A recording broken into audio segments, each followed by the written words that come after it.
នេះស្បែកជើងយើងល្បាក់ត្បូងល្បាក់អី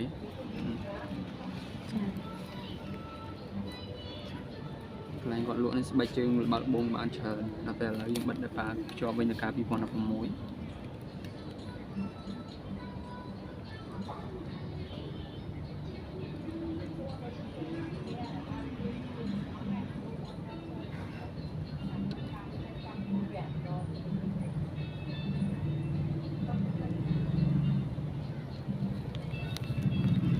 រុញកប់ចឹងឲ្យខ្លាំងមកចប់ហើយ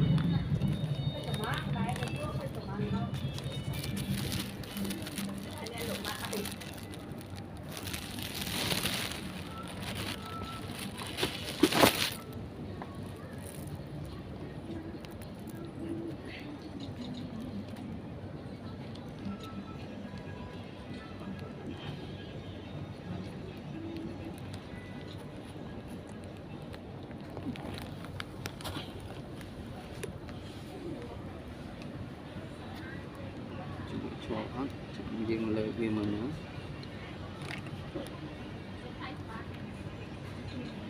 ចប់វិញចា៎ទុកឲ្យស្ងួតទុកឲ្យយូរទៅជាប់កាន់តែល្អ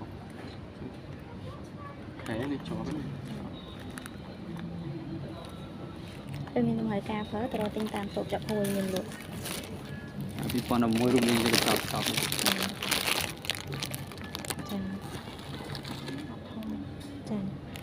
នេះដកធំមានលេខ2016ដែរបាទតាមដេប៉ូគ្រឿងសំណង់និងតូបចាប់ហួយមានលក់មកបិទកន្លែងលក់ស្បែកជើង